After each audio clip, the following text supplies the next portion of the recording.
बहाय फेरेंगा बुंबाय थादों जेनेबा गावनि हिन्जावखौ गेलेहोसिगोन होनना बुङो सार सारि समस्थियावहाय बेफोरखौ बे जाम्बा बे मानसि फेरेंगाया जायखिया मोजां मानसि नङा बियो मोनसे खोथा बुंदों माखासे दिननि सिगाङाव जे बिपिएफआ आरोबाव जुदि सरकार बानायोबा बिटिसि ओनसोलाव ब्लाड सिट थैनि बाना बोहैगोन होनना बुंदों बे शब्दआ मोजां नङा आयेनगतबाबो बेखौ बेबस्था लानांगौमोन दासिमबो लायाखै खिन्थु जों लाहैगोन बेखौ सिदा खोथा फेरेंगायाथ' जेननायाथ' जेनखागोन बेहाय आंनो गेलेहैखागोन फेरेंगानि समस्थियाव 14 नाम्बार चिराङाव आंनो गेलेगोन फेरेंगाखौ फेजेनगोन आं बर'फोरखौ इलेक्सन खालामदों बियो दा मथथे बिटिआर जिथु सरकार प्रमद बर'नि सरकार बेयो असान्तिसो मानसिफोरखौ असान्तिसो लाबोदों सान्ति लाबोनो हायाखै मानसिफ्रा जेलाव थानानै सोरबा सान्ति जायो नामा आरो बियो दिनै गोबां बर'फोरखौ इलेक्सन खालामदों आरो मुस्लिमफोरनि सायावबो नटिस जारि खालामगासिनो मथथे आदिबासिफोरनि सायावबो मथथे जोंना खोथाया बेनो स्पस्ट 2003नि 10 फेब्रुवारिसिम जि मानसि दं बयबो बिटिसिनि बासिन्दा आरो बयबो थानो मोन्थाय दं बे सुक्ति अनुजायैसो जोङो खामानि मावगोन फेरेंगानि मथे नङा फैबाय थानाय बिसायख'थियाव सोरहा दिनै हारसिङैनो गोबां सिंगेल सापर्ट लाना थांगासिनो दङ जोङो बिपिएफ हान्जाया 40टा समस्तिनि गेजेराव 25टा देरहागोन 15टाखौ बिजेपिआ देरहागोन माने इउपिपिएलआ 0 जागोन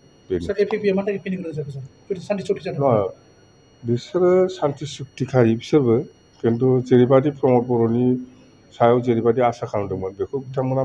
नुनो मोनाखै आरो जायाखै 5 बोसोर बारबाय मथथे एनडिएफबिनि जिथु रिहेबिलिटेसन प्रग्राम बेफोरबो साक्सेस जायाखिसै आरो एनडिएफबिनि केस फोजोबनांगौ बेबो साक्सेस जायाखै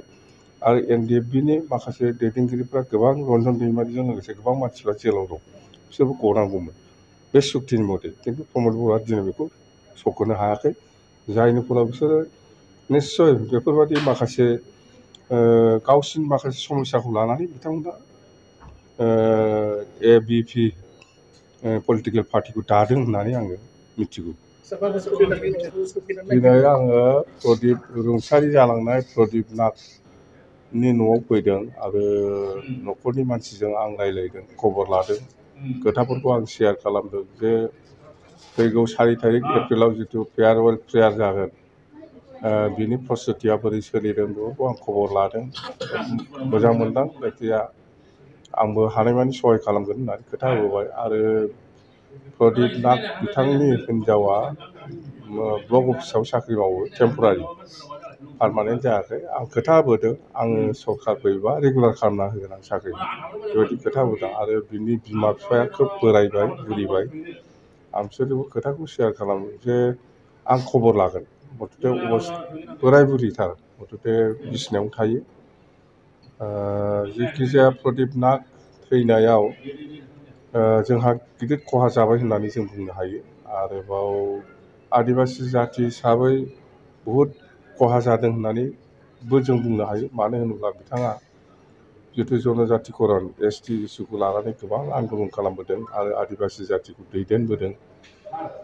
खालि आदिबासिनिल' नङा एन्टायार बिटिसिआवनो सासे गोख्रों माने मावथिया दिनै गोमालांबाय माने खालि आदिबासिनिल' खोथा नङा जोंहाबो गोबां खहा जादों होननानै जों बुंनो हायो मानोना बिथांनि नाजानाय बा बिथांनि मददआव जोङो गोबां खामानि मावबोनो हादों बिटिसि ओनसोलाव बेखिनि खोथा मथथे आंबो हानायमानि